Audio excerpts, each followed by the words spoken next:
I think if I hear you call me Becky one more time, six-pack, I'm gonna pop your tops. All six of them. Who are you?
Hey, this is Matt once again. We're about to another video. This is another paid request, this time for Andrew Patterson. For those interested in requesting any other type of videos, reviews, topics, randomness, feel free to send them either directly to my PayPal or join my Patreon. Both links are down below in the info box. Now, this is a film I had heard quite a bit about. I might have seen bits and pieces of, but never all the way through. And I knew it had a cult following. And after watching it, I can see why. I really enjoyed this film. This was surprisingly a lot of fun. I guess surprisingly because, I don't know, I guess, sometimes with cult films, there are times you watch and you go, why? What is it about this movie? But this, it has a lot of energy to it. And the cast, Edward Furlong, Giuseppe Andrews, James DeBello, they work well for what they're supposed to do. It's four guys, they're in this band, they love Kiss, they're getting ready for this Kiss concert. One of them has a mom played by Lynn Shay, who would be in the Insidious movies, among others. Robert Chase, the former owner of New Line Cinema, I think his sister? But yeah, Lynn Shay, you know her now from the Insidious films. She plays the mom, took the tickets, burned them, and then they have to figure out what to do next. They win them in this contest on the phone, and then it's their journey to the concert, and then when things happen, there's a journey to try to get into the concert. So, pretty simple setup. But first and foremost, the soundtrack to this is epic. This is an excellent soundtrack. Now, of course, you're talking about Kiss, so there's going to be a lot of Kiss songs in there. But also for the fact that you got Sailing Away, you got AC/DC's Highway to Hell, you got Godzilla, Blue Oyster Cult, you even have Convoy. Just someone goes to a store and I'm hearing, "Across the USA, Convoy," which I thought was a nice. All of this music sets it up nicely to make us feel that we are in the 1970s. So it has an epic soundtrack to it. And the direction by Adam Rifkin,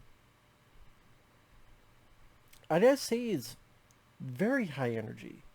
Very high energy. Because the camera, there's nice pans, or there's fast cuts, but not cut too fast that it's irritating or annoying. It's cut like a rhythm of an adrenaline pumping rock song. Or shots like the four teens are in a car and you have this sort of 360 pan to all the kids as they're enjoying listening to music while in the car. Or the bit where one of the teens go in the hallway and sees his mom, And the way he's walking down slowly and closer to his mom, and the way the music, it makes it feel like a horror film, and the anticipation that, you know, she has these 4 tickets. Like I said, there's a lot of energetic direction by Adam Rifkin. There's a point where James DeBello goes to the store and he's hearing on the radio that 30 minutes until the Kiss concert, and the camera focuses in and then kind of twirls in one shot towards the radio. Like, you could say it's being fancy schmancy with the camera, but to me it's, hey, this is about Kiss, this is about rock and roll. Don't just have flat, static, boring shots. And I like that Adam Rifkin. And Adam Rifkin, he also did another film I enjoyed called The Chase with Charlie Sheen. And I thought he did a good job with this. Which is funny because the same director would go on to write films like Mouse Hunt and other more, you know, kid-friendly movies.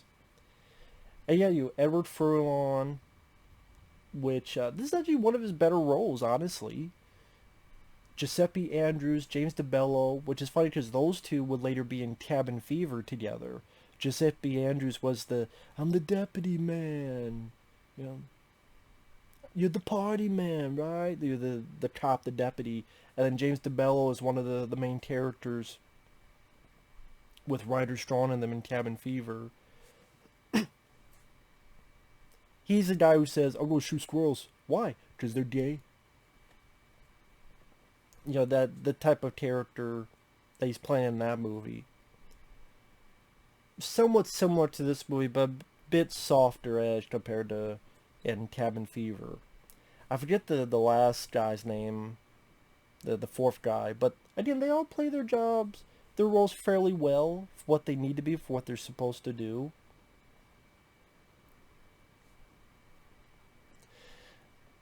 And yeah, from the get-go, when you have Lynn Shay, she thinks she has a record of like the Carpenters or something, soothing. You kind of know where this is going, but of course Kiss music starts playing. But then you have this entertaining opening credits showcase of the 1970s, and raw footage of Kiss fans, and then pictures of Jaws and the Kiss dolls, and a nice montage of showcasing the 1970s. It kind of gives you a proper... It gives you a little taste of what's to come in terms of the energy that this film has. And, you know, sometimes it uses split screens, or, again, thanks, computer, I already know. And there's also, like, interesting side characters. There's a security guard that they keep calling Elvis because of his sideburns. There's these assholes on the road that they encounter who like listening to Solid Gold, but da da da. And I like the fact that, number one, yeah, these 4 considered deeps, but they're not complete wimps and useless. Like, for example, when they get into trouble with these guys on the road who take their Kiss 8-track and throw it on the road and break it, I'm like, okay, there's going to be the typical, they don't do anything, but then at the end, they find courage to do something. No. It's like, fuck this. Ever throw on knee someone in the nuts, and then in the face, and you hear an Iron Man, Black Sabbath, and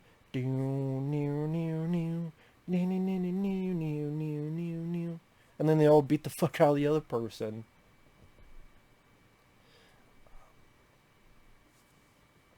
That's what you did for listening to Solid Gold, I got the goods, and Cool in the Gang, now that's music. And there's some fun lines of dialogue. Edward Furlong says, yeah, I get it. You're a dick with ears, and you got a really bad haircut. And if that's the case, yeah, I learned my lesson. Or, as they say in the tampon biz, see you next period. I'm like, oh, okay, that's kind of a clever line. And again, there's a lot of nice little touches that really populate this world, like when they're in class and the soundtrack playing is conjunction junction, what's your function? I'm like, okay, that fits with the school template of That's something I would see and hear in school, is playing, the teachers playing videos like that. And that's the song that is playing. But I was talking about the kids. I like the fact that they're weaklings. Also, each person gets their moment to shine. Because when they get there, the tickets have been fucked up. They need to find a way to get it. So the four of them split up, and they each go on their own unique individual little mini adventures. And each one doesn't get shortchanged or disappear or forgotten.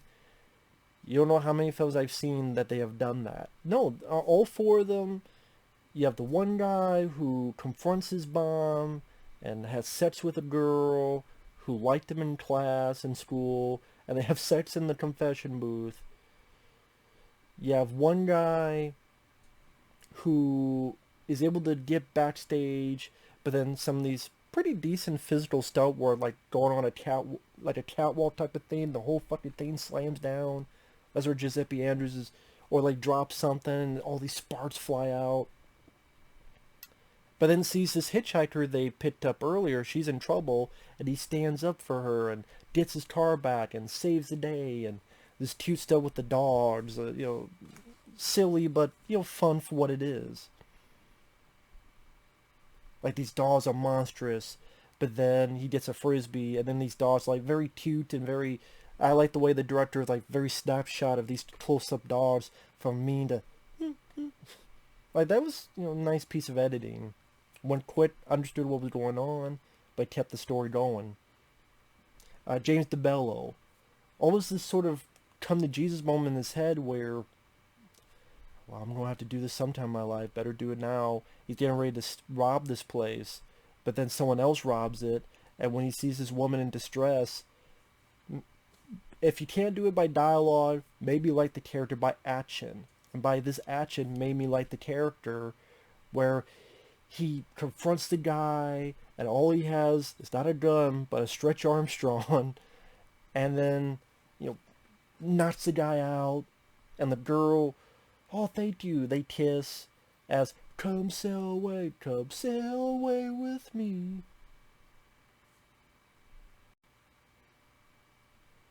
And he's got the bad guy's shotgun, he accidentally shoots it, it blows a hole in the ceiling, but they're still kissing.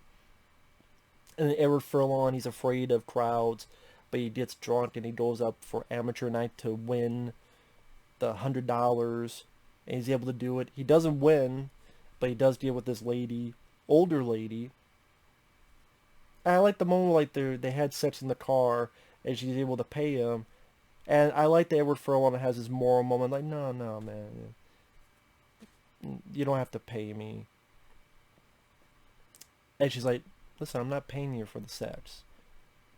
Like, there's certain little character moments I thought, okay, that was a nice touch. That was a nice touch here. That was a nice touch there. And it all came together into, I just see, I would like to think it's not just because of Kiss music. That's because of all these other little things that make the film a cult following.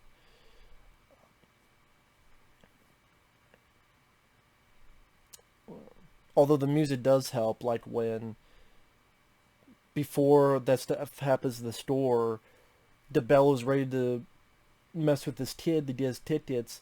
Oh, wait.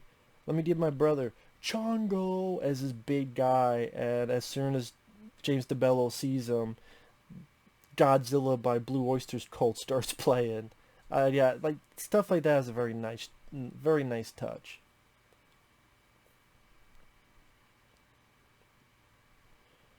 And it goes by a good pace. It's only like 80, 90 minutes long. And like I said, it did the nod, like what Stranger Things is trying to do with doing all these nods to the 80s. I honestly think this does a better job. And throw all these nods to the 70s, like, oh, I got to use some Kmart clothes and stuff like that. But still, I thought it stuck with the characters that were supposed to follow, these four, and I didn't. Each one has their own little story that follows through. Like, again, Giuseppe Andrews fighting courage and saving this girl. Same with James DeBello. And Each one got their moment to shine, as well as then getting in to see the concert. Not all the jokes work.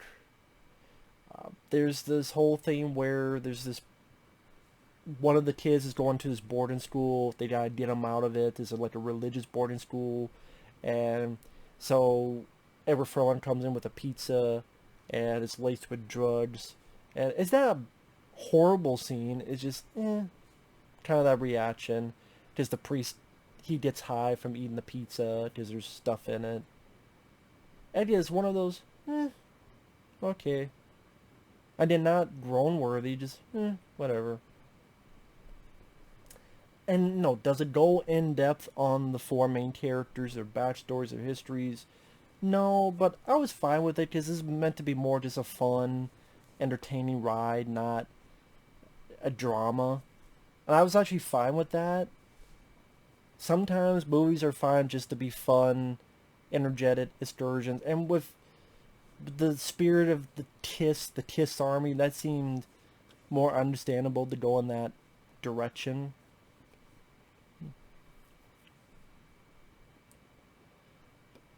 I guess one thing I thought they were going to do was maybe like one moment where somehow they get on stage and granted, I know that would be the typical way, or at least one moment where somehow they actually meet Kiss backstage. Like they're backstage, they actually meet Kiss, and like a moment between them and Kiss, like meeting with each other, and shaking their hands. Like one final moment for the ending. Like they have a concert, they're bloodied up, and somehow, some way, like they're talking, they're excited, and there's Kiss, and like one final moment where they able to shake, like the four shake Kiss's hands, and then that's where it ends. Like they meet Kiss, they shake their hands, and then they go off, like the four of them down the tunnel. Boom, the credits start. Like one more moment, I think really, really nailed it all the way home for me. Just one more moment of that. Just like one meeting. Doesn't have to be deep or anything. Just simple like meeting and shaking. It's just one more thing to put up one more notch. That would have been nice to see. But yeah, it was fun. It was energetic. The direction really encapsulated the rock and roll mentality. The four worked well together. I think none of the four were bad. They're not deep characters, but they're fun personalities. They work off each other well. I'm sick of your nice shit. Okay, drummers need some fucking balls. What you doing? And yeah, all four did work fairly well together. And the poster's cool too. Like if I put it here, it's a really like old school poster, and it does remind me of what you would see back in the day. This kind of fun, rock and roll teen movie. I think that's what I was going for, and did it fairly well. I quite enjoyed this movie. This was a fun flick. So, with that said, thanks for watching. Take care. We'll see you guys later. Bye bye.